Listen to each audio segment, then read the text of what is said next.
जय श्री कृष्ण दोस्तों। गर्भ गीता बहुत ही अनोखा पाठ है। श्रीमद् भगवद गीता में 18 अध्याय हैं, जिसमें 700 श्लोक हैं और गर्भ गीता भगवद गीता का ही एक भाग है। जिस प्रकार मंदिर के गर्भगृह में भगवान निवास करते हैं, उसी प्रकार भगवद गीता का मुख्य ज्ञान गर्भ गीता में समाया हुआ है। गर्भ गीता में जीव के जन्म और मृत्यु का संपूर्ण ज्ञान समाहित है। अपने परम कल्याण के लिए हर मनुष्य को इसका श्रवण करना चाहिए। भगवान श्री कृष्ण का वचन है कि जो भी प्राणी इस गर्भ गीता का सद्भावना से विचार और मनन करता है, वह फिर गर्भवास में नहीं आता। उसे जीवन मरण के चक्र से छुटकारा मिल जाता है और ऐसी पवित्र आत्मा को भगवान के श्री चरणों में स्थान मिलता है। इसीलिए हम सभी को गर्भ गीता का अनुशीलन करना चाहिए। गर्भावस्था में माँ संतान का भाग्य निर्माण करती है।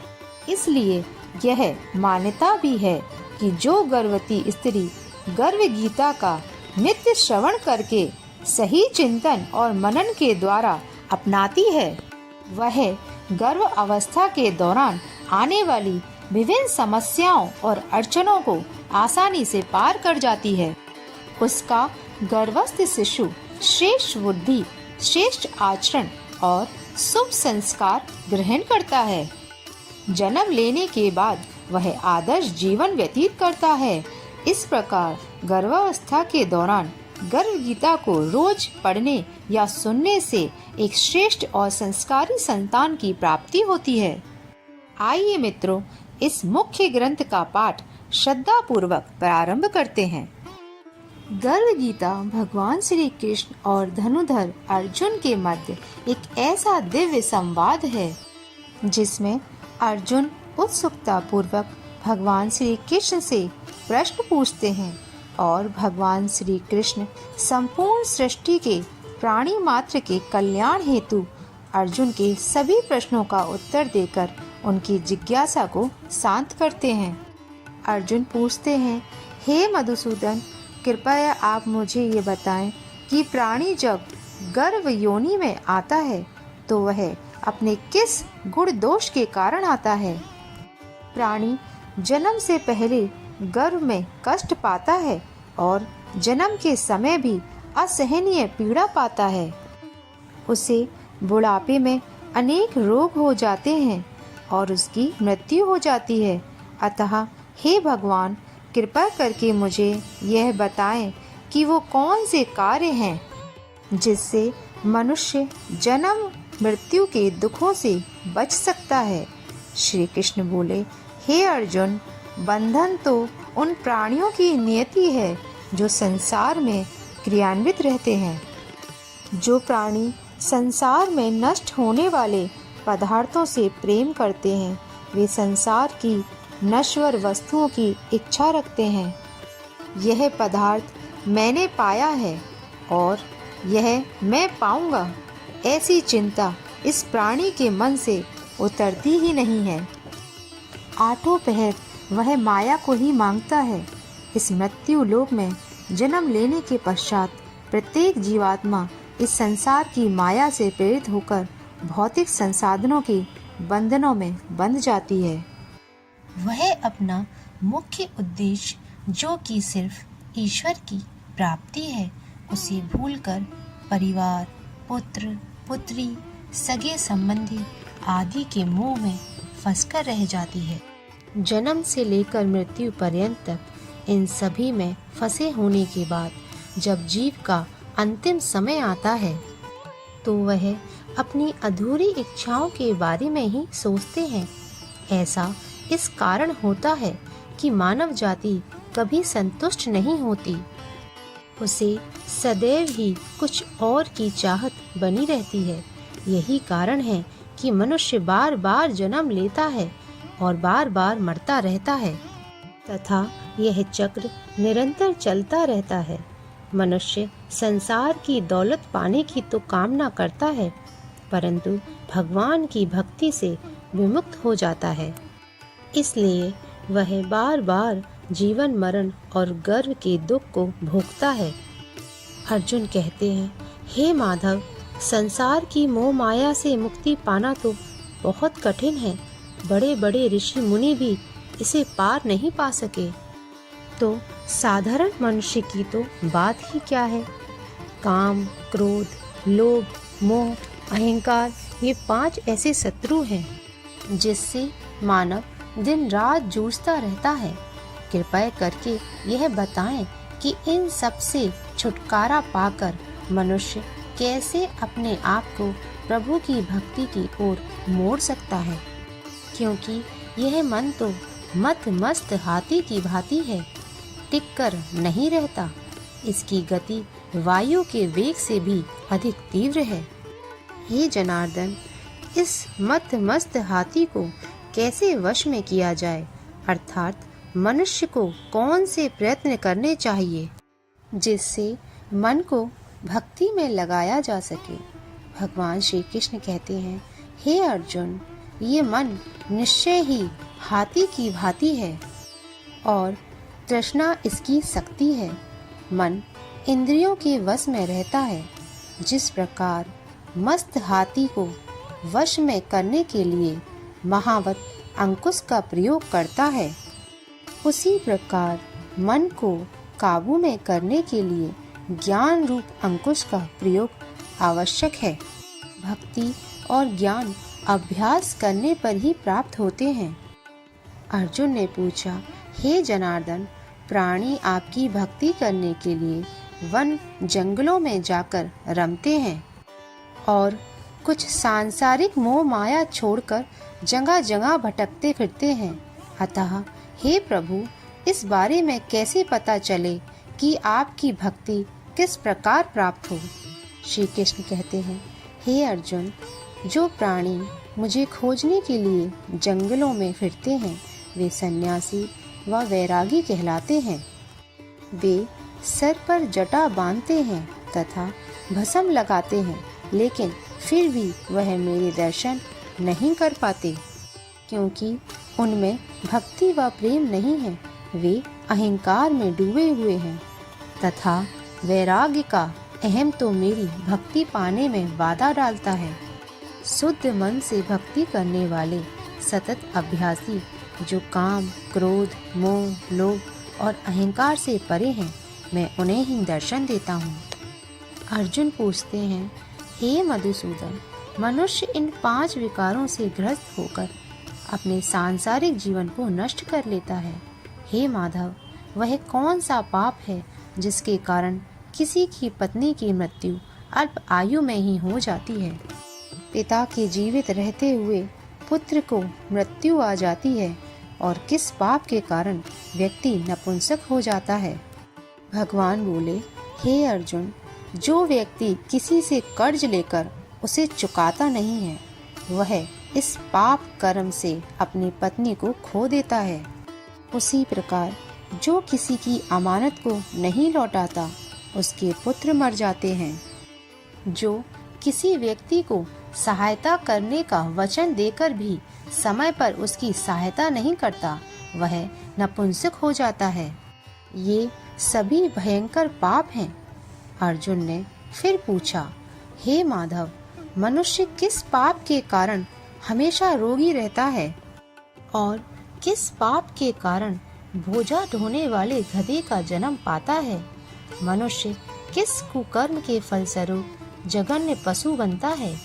कृष्ण कहते हैं, हे धनुधारी, जो मनुष्य कन्या तथा स्त्री को बेचने का कार्य करता है अथवा जो कन्या दान करता है और इस कन्या दान का मूल्य लेता है, वह रोगों से पीड़ित रहता है। जो अभक्ष भोजन करता है और विषय विकार के लिए मदिरा पान करता है, दूसरों को प्रताड़ित करता है, वह गधे का जन्म पाता है। जो झूठी गवाही देने वाला होता है, वह भाग्यहीन स्त्री का जन्म लेता है। जो भोजन बनाकर पहले स्वयं खा लेता है, बाद में भगवान का भोग लगाता है, वह बिल्ली या शुकर की योनि में जन्म लेता है। अर्जुन पूछते हैं, हे कृपा निधान, आपने इस संसार में जिन प्राणियों को स्वर्ण दिया है उन्होंने कौन सा पुण्य किया है? और जिन प्राणियों को आपने धन्य दान प्रदान किया है और उत्तम वाहन दिए हैं उन्होंने कौन सा पुण्य किया है? इस संसार में आपने किसी को तो इतना सुंदर बनाया और किसी को इतना कुरूप, किसी को इतना धनवान बनाया, किसी को इतना निर्धन। ऐसा क्यों है माधव? श्री कृष्ण कहते हैं, हे धनंजय, जो उत्तम रीति से किसी सुपात्र को स्वर्ण दान करता है वह उत्तम वाहन और धन धान प्राप्त करता है। जो भगवान को साक्षी मानकर कन्यादान करते हैं वे उत्तम पुरुष का जन्म पाते हैं। जिन प्राणियों ने अन्न दान किया है उनका स्वरूप सुंदर है और जिन्होंने विद्या दान किया है वह विद्वान होते हैं। जो संतों की सेवा करते हैं वे धनवान व पुत्रवान होते हैं। अर्जुन ने पूछा, हे मधुसूदन, मनुष्य धन और सांसारिक सुखों के प्रति इतना मोह क्यों रखता है? श्री कृष्ण बोले, जब प्राणी मेरी कृपा से वंचित हो जाता है तब वह सांसारिक मोह माया के बंधनों में आसक्त हो जाता है। वह धन दौलत आदि से मोह करने लगता है। संसार के समस्त बंधन नाशवान हैं। यही जानकर विवेकी प्राणी इनसे दूर रहता है। वह जानता है कि लाभ हानि, जीवन मरण, यश अपयश तथा मान सम्मान सभी ईश्वर के अधीन हैं। संसार में घटने वाली प्रत्येक घटना परमात्मा की इच्छा से ही घटित होती है। यही कारण है कि विवेकी जन दुख या सुख चाहे कैसी भी परिस्थिति हो समान भाव से रहते हैं। जो व्यक्ति सांसारिक मोह त्याग कर पवित्र स्थलों के दर्शन करके मेरी निष्काम भक्ति करता है वह राजा के समान सुख और ज्ञान प्राप्त करता है। संसार की सभी वस्तुएं नाश्वर हैं, केवल मेरी भक्ति ऐसी है जिसका कभी भी नाश नहीं होता। अर्जुन पूछते हैं, हे जनार्दन, मनुष्य में शारीरिक रोगों जैसे रक्त विकार, खंडवायु, आंधता तथा अपंगता आदि का क्या कारण है? ये रोग क्यों होते हैं बताने की कृपा करें। श्री भगवान बोले, हे अर्जुन, जो प्राणी मेरी भक्ति से विमुक्त होकर माया में लिप्त हो जाते हैं वे क्रोधी, रक्त विकारी, आलसी, दरिद्र, शील संयम रहित खंड वायु जैसे रोगों से ग्रसित हो जाते हैं।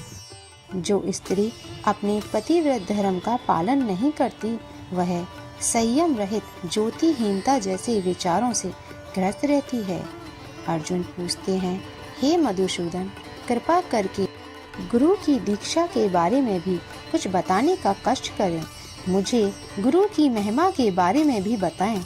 भगवान ने कहा, हे धनुधारी, तुम्हारा यह प्रश्न संपूर्ण मानव जाति के लिए कल्याणकारी है। तुम धन्य हो और धन्य है तुम्हारी जननी। हे पार्थ, ब्रह्मचारी और संयमी पुरुष को जो ईश्वर की भक्ति और परोपकार में लगा हो उसे ही अपना गुरु बनाना चाहिए। गुरु के माध्यम से ही ईश्वर की प्राप्ति हो सकती है, अन्यथा नहीं। इसीलिए अपने गुरु की देख रेख में ही मेरी पूजा करें। गुरु का निरादर करने वाला मनुष्य कभी ईश्वर की प्राप्ति नहीं कर सकता तथा वह आजीवन मृत्यु लोक में भटकता रहता है। ऐसे व्यक्ति का तो मुख भी नहीं देखना चाहिए। गुरु की कृपा से विमुख प्राणी का मुख देखना भी पाप है। हे अर्जुन, सारे संसार के गुरु जगन्नाथ हैं। विद्या का गुरु काशी, चारों वर्णों का गुरु ब्राह्मण और ब्राह्मण का गुरु सन्यासी है। सन्यासी उसे कहते हैं जो सब कुछ त्याग कर मुझ में रम गया हो। ब्राह्मण जगत गुरु है। जो गुरु का भक्त है वह मेरा भक्त है। जो गृहस्थ गुरु से विमुक्त होता है वह चंडाल के समान है। जिस जगह मदिरा का भान हो उस स्थान का गंगा जल भी अपवित्र होता है। इसी तरह गुरु से विमुक्त व्यक्ति का भजन भी अपवित्र होता है, उसके सभी कार्य निष्फल होते हैं। ऐसा व्यक्ति कुकर, सुकर, गदर्भ, काक इन योनियों को पाता है। वह अजगर के सर्प के समान आलस्य में डूबा तिरस्कार पाता है। हे अर्जुन, गुरु दीक्षा के बिना प्राणी का उद्धार संभव नहीं है। जो गुरु की सेवा करता है उसको कई अश्वमेध यज्ञ के समान पुण्य फल की प्राप्ति होती है। हे अर्जुन, जो प्राणी गर्व गीता में अंकित हमारे इस संवाद को पढ़ेंगे या सुनेंगे, वे गर्व के दुख से बचेंगे। वे नरक लोक की 84 लाख योनियों के जन्म मरण के चक्कर से मुक्त हो जाएंगे। भगवान श्री कृष्ण की मुखारविंद से इस प्रसंग को अर्जुन ने बड़े ध्यान से सुना। इसी कारण इस पाठ का नाम गर्व गीता है। इस प्रसंग को पढ़ने व सुनने से व्यक्ति को पुण्य का फल मिलता है तथा उस व्यक्ति पर सदैव श्री कृष्ण की कृपा बनी रहती है तथा सभी मनोकामनाएं पूर्ण होती हैं। साथ साथ इस जन्म तथा पिछले जन्म के किए गए पापों से भी छुटकारा मिलता है। हर रोज गर्भ गीता का पाठ करना या सुनना गर्भवती महिला के लिए अति उत्तम माना जाता है। हर एक गर्भवती महिला को गर्भ गीता का पाठ जरूर करना चाहिए। ऐसे ही आध्यात्मिक मोटिवेशनल ज्ञान को सुनने के लिए हमारे चैनल को सब्सक्राइब करें और वीडियो को लाइक करें। हम आपसे फिर मिलेंगे। जय श्री कृष्ण।